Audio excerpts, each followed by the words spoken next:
Bom dia, boa tarde, boa noite. Continuando a aula passada sobre a questão da eletrização, eu disse que faltava uma, era a eletrização por indução. A eletrização por indução é o seguinte, você tem um corpo neutro, lembre, isso aqui está tudo misturado, aí mais e menos tudo misturado, e você encosta um corpo carregado, nesse caso aqui positivamente. O que vai acontecer? Os opostos se atraem. Eu disse encosta, não toca, chega bem próximo. E aí, o que vai acontecer? Os opostos se atraem, os iguais se repelem. Aí, quando você tiver esse tipo de eletrização, é separação das cargas elétricas. Não esqueçam disso, foi isso daí que não tem no livro e disse que ia passar para vocês hoje, ok? Vamos falar de outro tópico que tem no livro, que é o aterramento. Antes disso, vai ter figurinha hoje de novo. Vocês vão ter que mandar uma figurinha de um quê? Essa figurinha inicial vai ser um guarda-chuva. Vocês vão mandar uma figurinha de um guarda-chuva, ok? Lembrando que nós vamos iniciar na página 42, certo? 42. Vamos lá, aterramento. O aterramento é o seguinte, você tem um corpo carregado ou positivo ou negativamente, não importa. O importante é que vai ser um dos dois, certo? Ele vai estar positivo ou negativamente. Vai ligar no solo por um fio e o excesso de carga negativa vai para o solo ou a falta de carga negativa vem do solo para o corpo. Ok? Vou mostrar aqui o símbolo do aterramento. Olha aí, ó. Isso é usado na nossa casa, no chuveiro, no fogão, na geladeira, na televisão, no relógio lá na frente da casa. Quem tem computador em casa usa isso aqui. As novas tomadas com os 3 pinos, o pino de baixo, o pino do meio é isso aqui, certo? O símbolo dele é esse aqui, ó. E se vocês passarem no lugar e verem esse símbolo, vocês vão ver que é um aterramento. Isso aqui está ligado no fio terra, certo? Para que ele serve? Para que se tiver alguma carga a mais, digamos que seu computador, sua televisão está ligada e cai um raio na rede elétrica, o que vai acontecer? Se ele não estiver ligado no solo, através do aterramento, ele vai queimar. Mas se ele tiver esse tipo de proteção, provavelmente ele vai sair ileso da descarga elétrica. É para isso que serve. O outro, eu vou tentar ser o mais breve possível, certo, pessoal? Então, o outro tópico são as descargas elétricas no ar. Qual é a principal descarga elétrica? São os raios. Os raios. O que são raios? São nuvens carregadas, certo? Então, ela vai estar faltando elétron ou ela vai ter excesso de elétron. A gente sabe muito bem que o ar seco ele não conduz eletricidade, mas o ar úmido, um dia de chuva, né, uma tempestade, o ar está úmido, ele conduz eletricidade. E aí, a descarga elétrica é transferida da nuvem para o solo, ou do solo para a nuvem, ou de uma nuvem para outra. São 3 tipos de raio que acontece. Minha gente, tem raio sim do chão para a nuvem, não se preocupe não que tem. Mas o mais comum é esse tipo de raio aqui, que é da nuvem no solo. E o Brasil é um dos países que mais cai raio no mundo, viu? Os choques ao tocar em objeto de metal é o seguinte, o corpo humano ele é um bom condutor de eletricidade, podemos dizer, certo? Se a gente tocar em um objeto que está carregado, ou ele está negativamente carregado ou positivamente, o que vai acontecer? A gente vai servir de fio terra, a energia vai passar pela gente e vai para o solo, ou do solo para o objeto, e aí a gente acaba levando um choque, é assim que funciona, ok? O modelo atômico de Rutherford Bohr, eu particularmente não concordo com a organização do livro, mas que falta alguns conteúdos para poder chegar na questão do modelo atômico de Rutherford. Eu já até disse, Rutherford Bohr é um modelo que tem mais adiante quando junta com Bohr, ok? Mas assim, o modelo de Rutherford é o seguinte, ele é conhecido como modelo de sistema solar, onde as cargas positivas estão no meio, um monte de carga positiva junta no meio e as cargas negativas estão separadas na eletrosfera, girando ao redor do núcleo. Só que tem um problema, né, minha gente? Os opostos, eles se atraem, beleza, os opostos se atraem, mas os iguais se repelem. Como é que vai ter um núcleo cheio de carga positiva e eles não vão se afastar? Aí é que está o problema, certo? Mas vamos lá. Então, ó, o que é que o modelo de Rutherford diz? Que existe uma carga menor do que o átomo. E essa carga menor do que o átomo é chamada de elétron. É ela que se mexe, viu, minha gente? É ela que se mexe. certo? Daí vem o nome eletricidade, como eu falei para vocês na aula passada. De novo, qual é a carga menor? É o elétron, e ela é negativa. O que é que ele propôs? O átomo não é maciço, ele é formado por um grande vazio. A maior parte da massa está no núcleo, tá vendo aqui? É por isso que é representado de forma maior o núcleo. A região ao redor do núcleo é chamada eletrosfera, é exatamente essa parte onde estão os elétrons, né? As cargas negativas circulando aleatoriamente ao redor do átomo. No núcleo estava a carga elétrica positiva, somente a positiva. Só que é lógico que existe outra carga que foi descoberta depois, viu, minha gente? Mas esse modelo de Rutherford, somente Rutherford, propõe isso aí, que no núcleo tem a carga positiva. Só que hoje, adiantando o próximo tópico do próximo capítulo, para vocês entenderem, por isso que eu não gosto da organização desse livro, mas tudo bem, certo? É Bohr, por isso que é o modelo Rutherford. Bohr, ele fez outra proposição.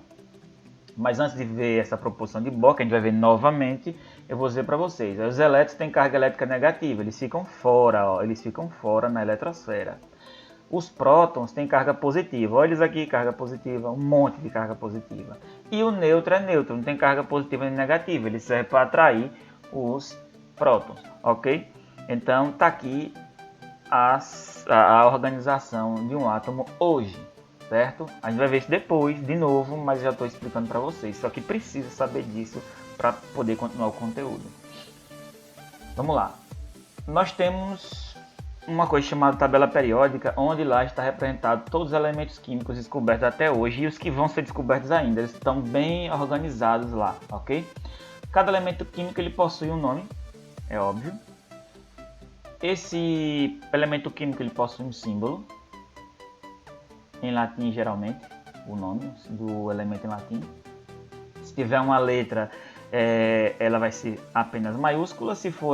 Se aquela letra já existir, tiver um número que precisa daquela letra, coloca uma segunda letra minúscula, certo? Nós temos que saber o seguinte, ó, que todo elemento químico possui um número atômico Z, ó, número atômico Z, possui uma massa atômica A e, como eu falei na instante, possui um número de nêutrons. Então, de novo, possui número atômico Z, massa atômica A e número de nêutrons. Por quê? Porque a gente tem que saber o seguinte, que o número da massa atômica é igual ao número atômico mais o número de nêutrons.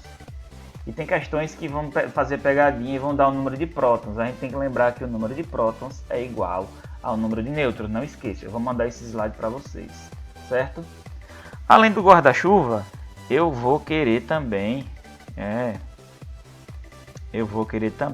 outro emoji. Agora hoje eu estou falando certo. Outro emoji. Eu vou querer uma ambulância. Certo? Vocês vão mandar uma ambulância para mim. Segundo emoji, vocês vão mandar para mim, certo? Continuando. A representação do símbolo é o seguinte, minha gente. Nós temos o símbolo do elemento, uma letra maiúscula ou uma letra maiúscula e uma minúscula. Aí vai ser o símbolo do elemento. Na parte de cima vai ser colocado o número da massa.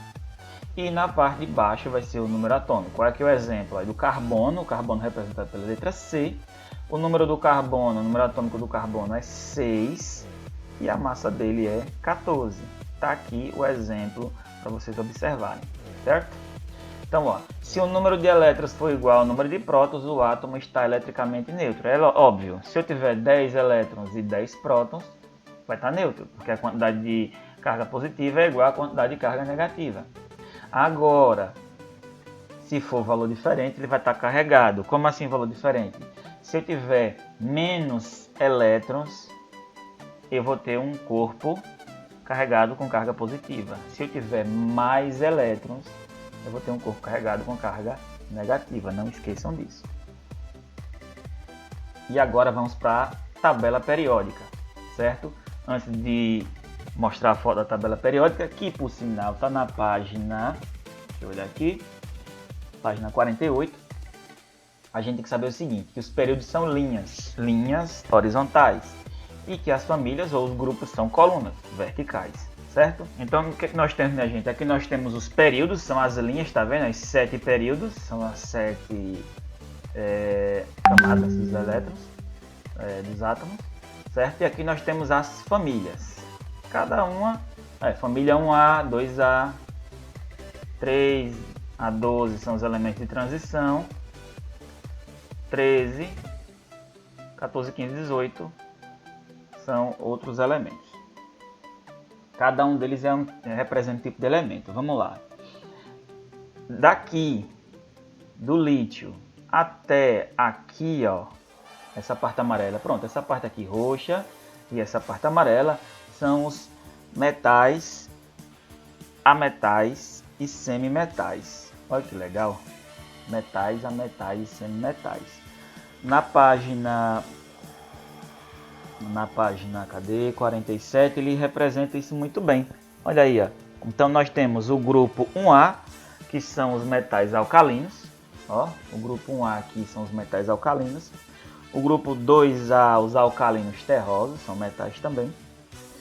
Do 16 ou 6A, cadê?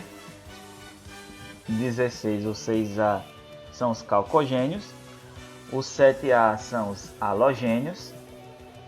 E o último grupo, 18 ou 0, é chamado de gases nobres, certo? São os gases nobres. É esses aí que os outros elementos eles têm inveja e querem ficar iguais aos gases nobres. E os gases nobres eles têm 8 elétrons na última camada e eles têm a última camada completa. E todos os outros não têm a última camada completa. Eles precisam completar a última camada para ficarem parecidos com os gases nobres e ficarem estáveis. Nós temos 3 grupos aí, os metais, os não metais e os semimetais. Os metais, eles são... O que caracteriza os metais? Eles conduzem bem a eletricidade, certo? Eles conduzem bem o calor. Eles são facilmente transformados em lâminas e em fios, certo? E eles são sólidos a 25 graus, que é a temperatura ambiente. A única exceção é o mercúrio, que é aquele metal vermelhinho que coloca dentro dos termômetros, que ele é líquido a temperatura ambiente. Segundo grupo, os não metais. Os não metais, eles são praticamente contrários dos metais. Eles não conduzem bem a eletricidade, eles não conduzem bem o calor, exceção da eletricidade do carbono. Carbono, isso mesmo, o lápis, a ponta do lápis que vocês têm aí, eles conduzem bem a eletricidade. Mas por favor, não inventem de colocar ponta de lápis na tomada, não? Eles não são transformados facilmente em lâminas e fios e alguns eles formam substâncias gasosas simples nas condições ambientes. E o último grupo são os semimetais, que é o meio campo aí, o meio termo entre metais e não metais. Eles são sólidos ao nível do mar e alguns componentes são usados, componentes eletrônicos, como o sílico e o germânio. E para fechar, nós temos os isótopos. Os isótopos são o seguinte: é o mesmo elemento químico, exatamente o mesmo elemento químico. Só que ele vai ter, ó, a massa, o valor da massa vai ser diferente. Vai ter o mesmo número atômico, é o mesmo elemento químico, mas a massa vai ser diferente. Espero que vocês tenham aprendido e leiam o capítulo. E a última figurinha que vocês vão me mandar uma lâmpada, certo? E até a próxima.